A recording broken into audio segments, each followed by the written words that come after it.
Hi, Brazil. Thanks a lot to my fellow thoughtworkers for inviting me to this edition of XConf in Brazil. I myself have been part of organizing XConf in Europe for the past 5 or 6 years. I'm from Germany. I work for ThoughtWorks in Berlin. So I'm very happy to be part of this edition of XConf in another region as well. And I want to start by asking you, who of you has ever gotten a piece of feedback where your initial reaction was kind of defensive, where either out loud or in your head you went, okay, I see what you're saying, but there's one category of feedback that always makes me react kind of like that. And this talk is about one of the reasons why I'm defensive about it and about how I justify that. And here's an example of that type of feedback that I actually did receive in real life. You do have in-depth technical knowledge, but you often use words that make your statements sound weaker. And here's another example of that category of feedback. You could be even more confident. So these are two examples of that I've received in my work life.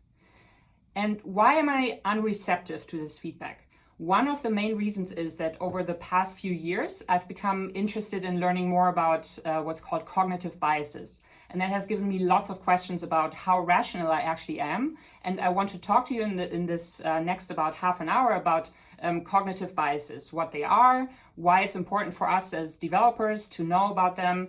I'll give you some examples, and I will finally reflect on what knowing more about these biases does to my confidence and to my reaction to this type of feedback.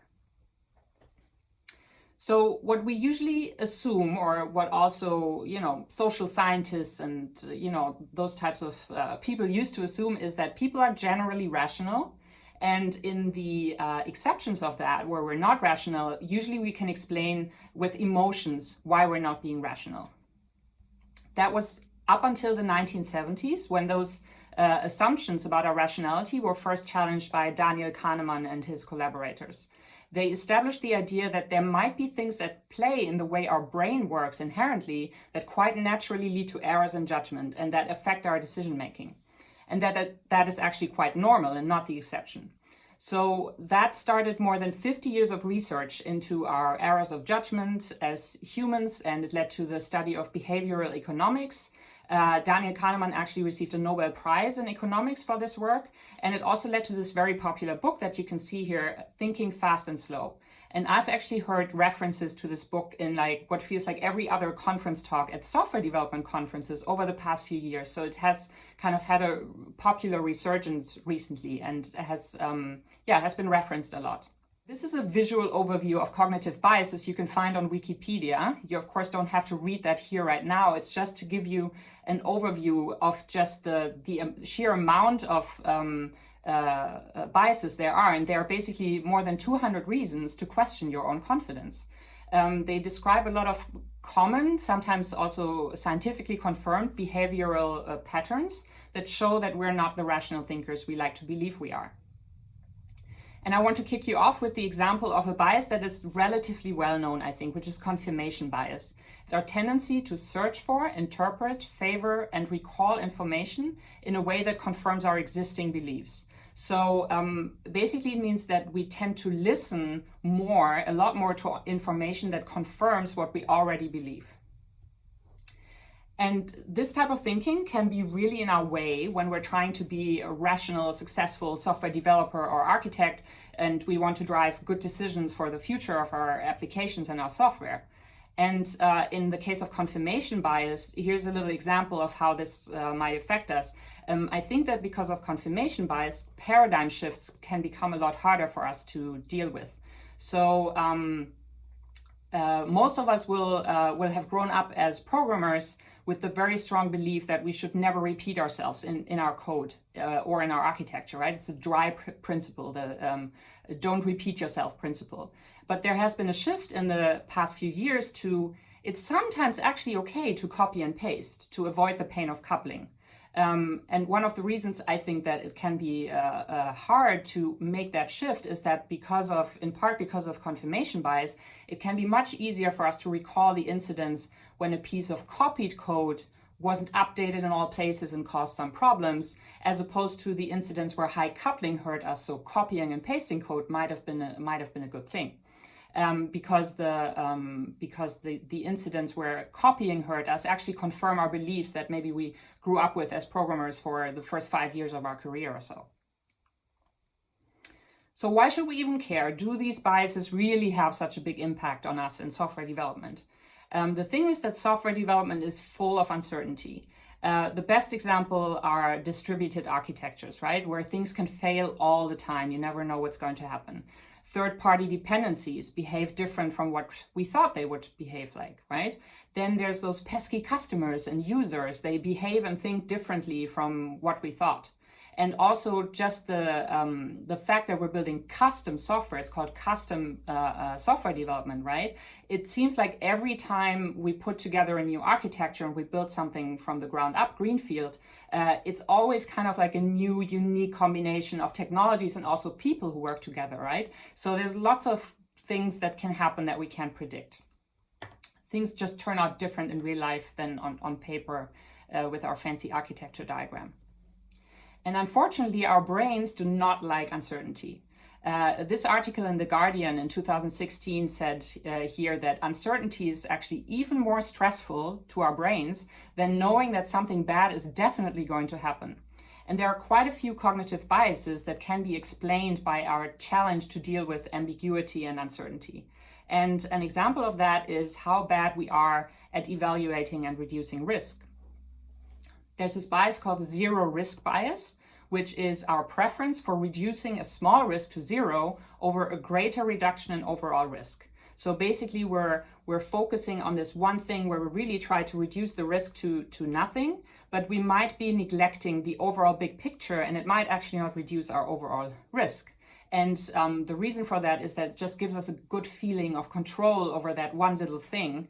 And I think it happens, or it can happen every time we spend a lot of effort on preparing for a risk and not taking into account the probability of that risk actually manifesting.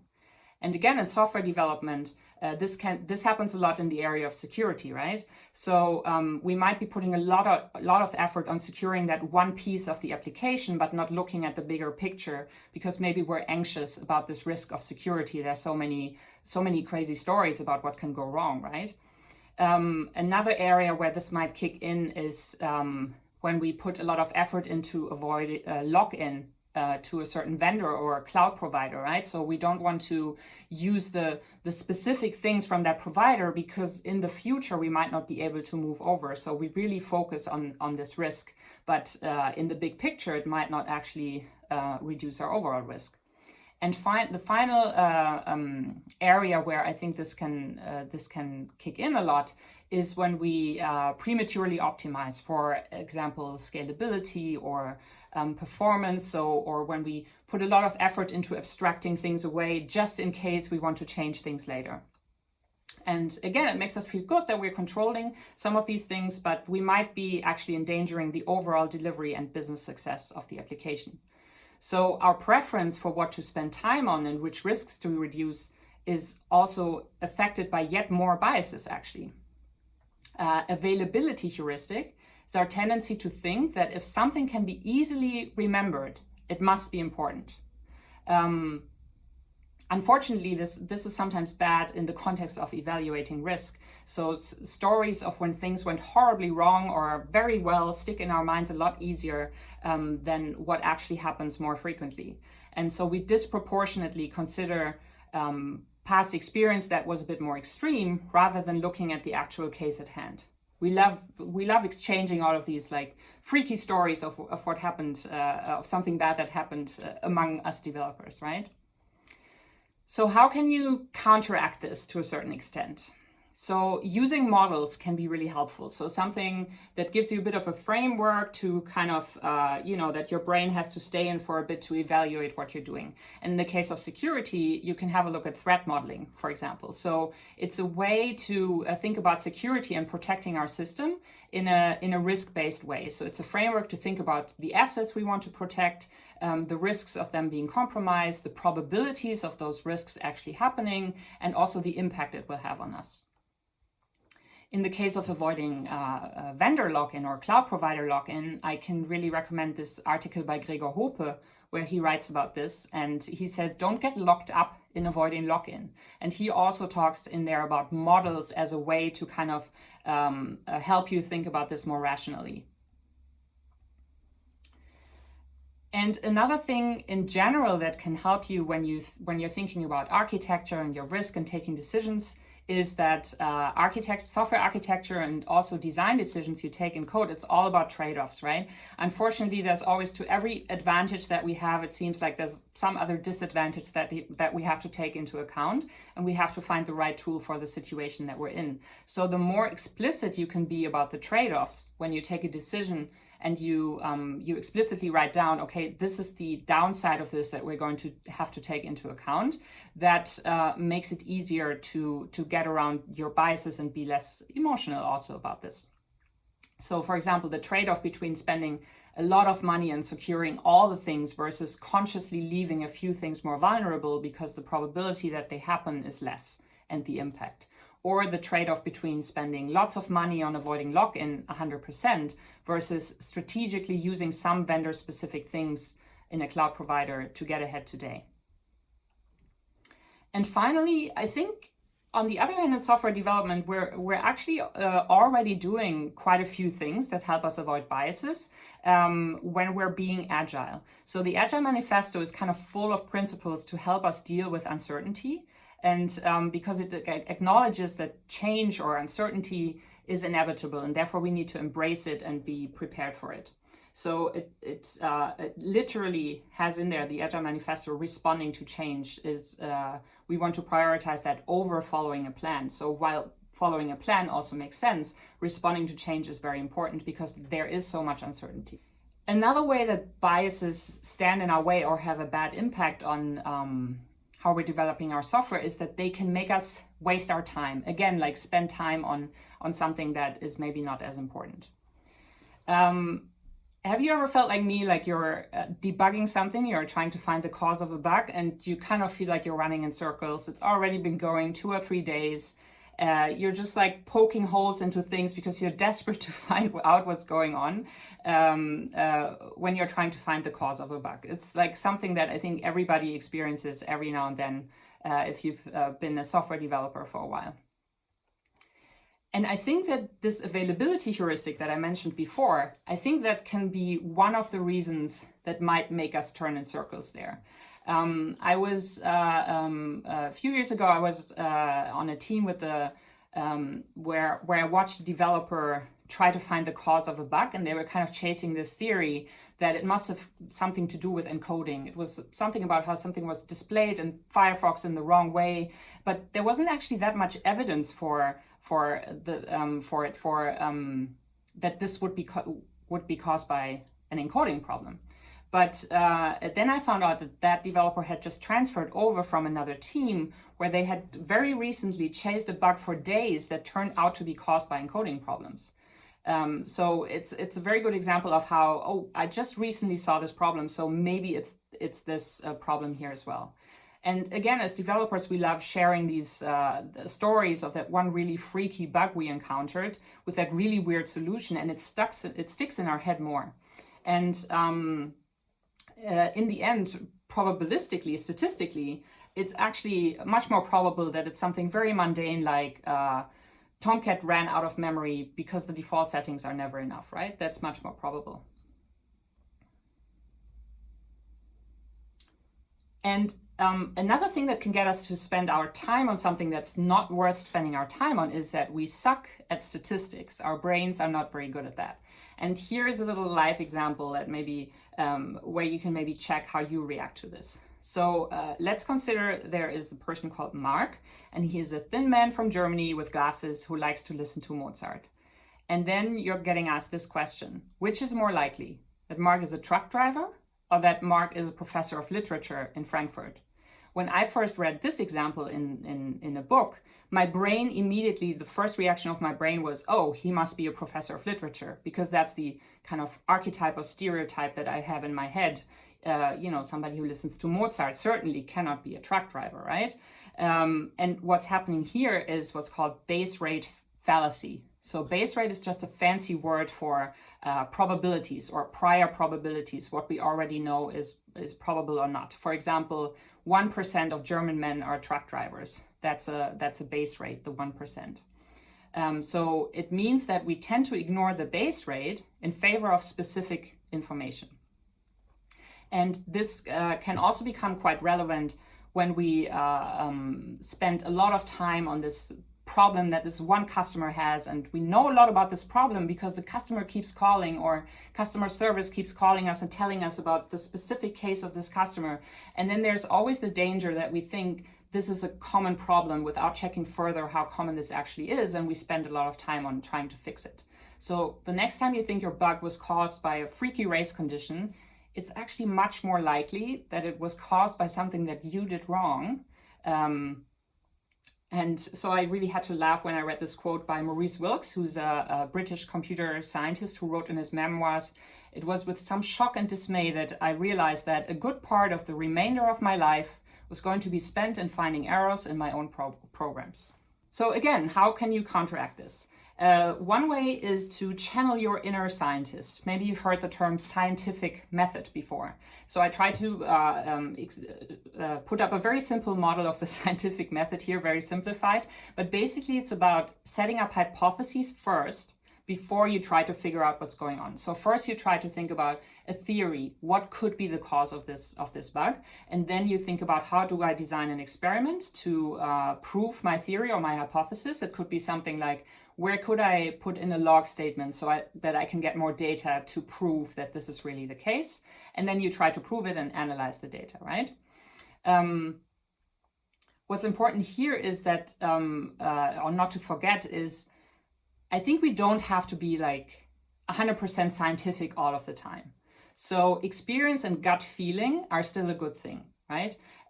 So availability heuristic, or in general, our brain's ability to pattern match, it's also a part of what we call instinct and experience, right? And we shouldn't just stop listening to them because we think our biases are just going to trip us up all of the time. So you don't have to throw your gut feeling overboard. Just check what you do with it, right? Maybe set up some hypotheses based on that instinct, but then approach more methodically how you validate if your instinct is correct. Maybe talk to somebody else, what they're thinking, and then also prioritize, once you have your hypotheses, which of them are more likely. And think about what has really changed, right? That's usually a good driver, at least when you're doing debugging. Another way to try and prevent getting tripped up by this is pairing, right? Especially when you're debugging something. So when you're pairing with somebody, you really have to argue and defend why you would go down a certain route.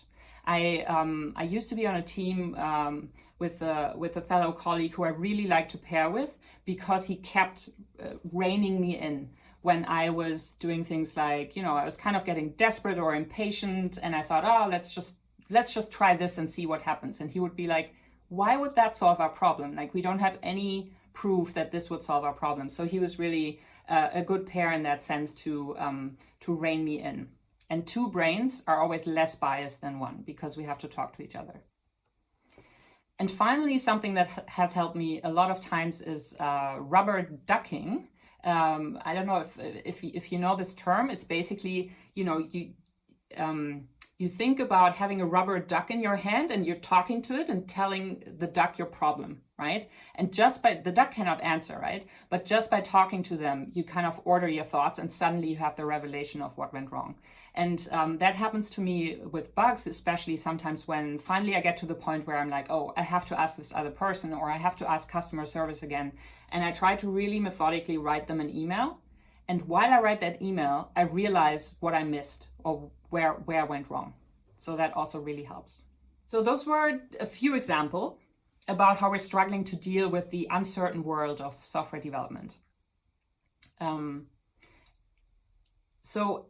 also already mentioned to you that you don't have to be too paranoid about your biases tripping you up. They also help us. They keep us sane. I think I read a quote once somewhere that said, our delusions keep us sane in the context of cognitive biases. But it is especially important to be aware of them and try to counteract them when it's about something important.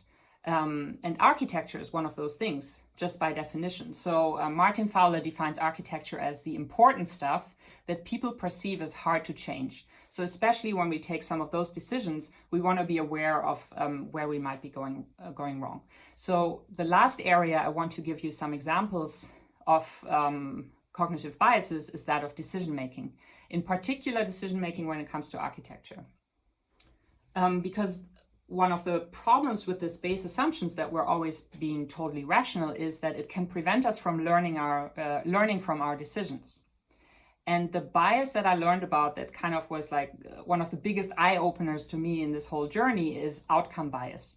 It's our tendency to evaluate the quality of a decision based on the outcome of that decision.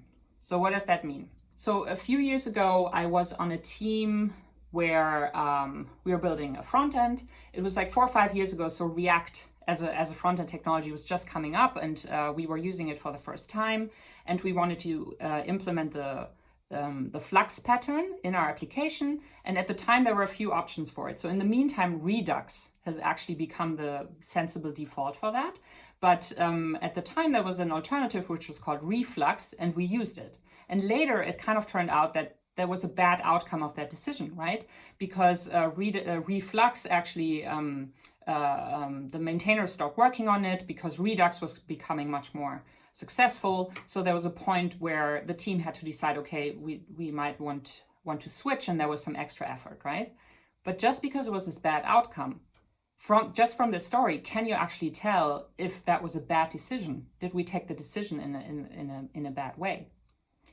The other way around, let's say you kind of, you decide for, again, you take a technology choice, maybe you decide to use Kubernetes, again, 4 or 5 years ago, when it was still quite new, and you heard a lot of hype about it at a conference, or your sister-in-law's cousin worked somewhere where they were using it and they were happy with it. So that's why you decide to use Kubernetes, and it actually turns out quite well for you. It works well.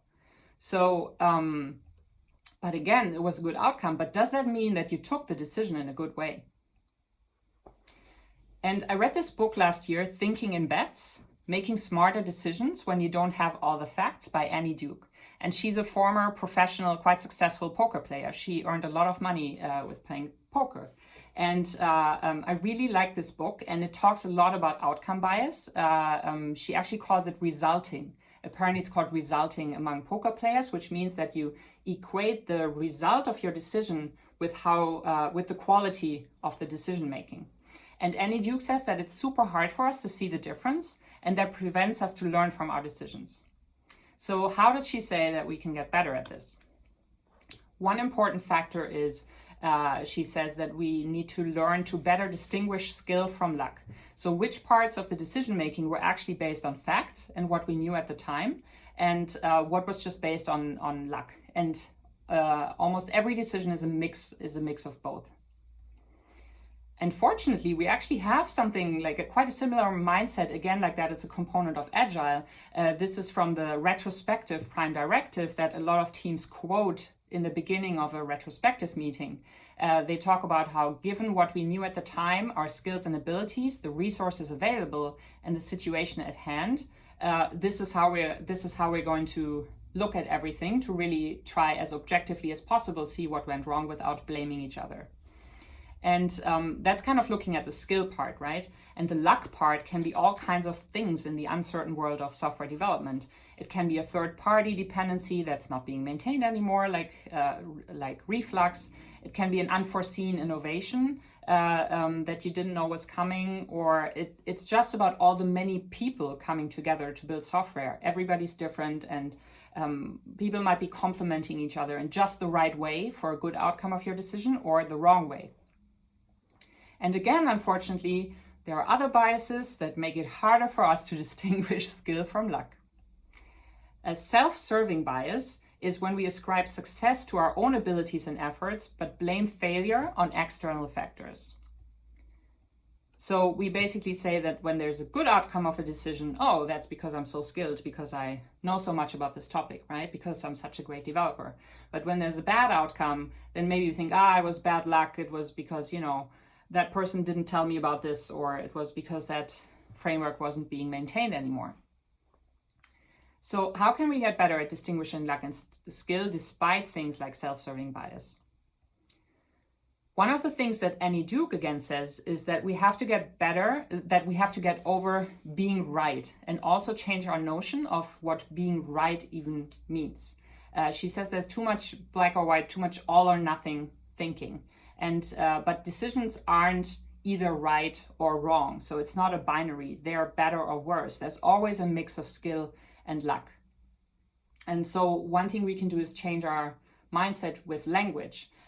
Take the example of coupling in architecture. So we often say that we want low coupling. That's the best practice, or that's the thing to strive for, right? But actually, shouldn't we be thinking about appropriate coupling for our particular situation? So that's what I've been trying to do, like to use the word appropriate more than high and low, because high and low seems to be such a binary. Another thing I've been trying to do is not use the term best practice anymore, but just say good practice. And then always ask myself, is it appropriate for me? It's generally good practice, but does it fit in this situation? So I've never thought about the words right and wrong again the same way after reading this book. And again, it's also all about the trade-offs, the pros and cons, the good sides and the bad sides of a decision, to remind ourselves how it's always a big gray zone. And then what helps yourself and your future self and the rest of your team is to be aware of those trade-offs, is to write things like decision records in a way that document the implications of your decisions and what you knew at the time and the situation at hand. It also helps us to get more compassion for ourselves, I found, because if I blame myself for a decision with a bad outcome in the future and it makes me feel bad, I can actually go back to what I wrote down at the time and maybe realize, oh, I shouldn't be so hard on myself. I actually didn't know this thing at the time, so it wasn't maybe such a bad decision. So I gave you 6 examples out of those more than 200 I showed you in the beginning. So confirmation bias is when we remember and notice things more that confirm our current beliefs.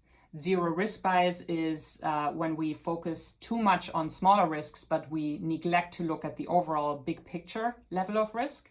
Availability heuristic is when we think that the things that we remember easily, that they are also more important or maybe even more true, just because it's easier for our brain to remember them. Base rate fallacy is just an example of how we suck at thinking about statistics. Outcome bias is when we don't learn properly from our decisions because we equate outcome with decision quality. And self-serving bias is when we don't learn properly from our decisions because we might not properly distinguish skill from luck to serve our self-image. And these are just a few of the resources and things I read about this that I can really recommend. Here at the bottom right is actually a podcast if you're more into podcasts than into reading. And the Thinking Fast and Slow book is actually quite dense to read. So if you want to start with something lighter, then I can really recommend Thinking in Bets. I really love that book. So how does all this relate back now to the feedback I started out with, the feedback I received of you could be even more confident? So one thing that I'm now thinking when I hear this type of feedback is, what does that even mean? So confident just in general, or is the person who's giving me this feedback referring to a specific situation? So I think I'm still open to this feedback if I hear it in relation to a specific situation, but not as a generic piece of feedback. Because underconfidence can be bad, yes, when it blocks us from acting or makes us focus disproportionately on something that is not important. But overconfidence can also be quite counterproductive when it makes us complacent, because then we fall into a lot more of those bias traps when we think that we have it all figured out and we're too confident. And because then we don't go out to collect more information about reality to potentially make better decisions. The other thing I'm thinking when I hear this is, do I really want to be more confident in the conventional sense of the word? Will that actually make me more successful, or will it lead to the opposite? Because I've come to think that my confidence actually manifests itself by saying things like, I'm not sure, or asking questions, or also changing my mind and talking about it. And in the two cultures that have been dominant in my career, the German and the US American one, these things are not necessarily seen as signs of an appropriate confidence level for success. And I believe that these things are very undervalued, which is a pity because these things have actually worked quite well for me. So my confirmation bias fully kicked in when I read Annie Duke's advice in her book that we should use uncertainty to our advantage. So doubt helps us to learn and be more creative and strive to finding out more. Curiosity is maybe another word for this as well. And she says that acknowledging uncertainty is the first step in getting closer to what is objectively true. And I think that's part of the principle of agile software development approaches and embracing uncertainty. But I'm not just bravely going ahead and asking more questions and saying I'm not sure. There are actually things that I rely on that make me feel good about that, like a safety net or a safety vest. I know I'm doing those things. So I can actually ask all these questions and be a bit less confident in that sense. So I already just mentioned agile, you know how it's about embracing uncertainty. Another thing that I always have in my head here as kind of a principle is to just get started and not get stuck in analysis paralysis, because getting started with something will give you more information. So it will reduce your uncertainty. And again, it will help you learn. So don't stay too long in those like analysis preparation phases of 6 months or something before you dare to touch something. Just get started. Sharing and listening then is also really important. Sharing in the sense that the more I share with the people around me, I talked about the pairing and the rubber ducking, the more I learn myself about the problem I'm trying to solve, and the more I can get more input from the other people around me as well, because they know what I'm thinking about. And listening as well, of course, especially sometimes when I've already dealt with a problem for longer and I have kind of my ideas in my head. When I ask other people for input, not give them my thoughts immediately, but kind of hold back and see what they're saying first, so I don't prime them in some way and trigger other biases in them to not give me new ideas. And finally, I talked about documenting decisions, which, as I said, really has helped me as well with my, being compassionate with myself. And then doing all of those things on top of that, sometimes not being sure, digging further, I get more learning and collaboration out of it and ultimately better software.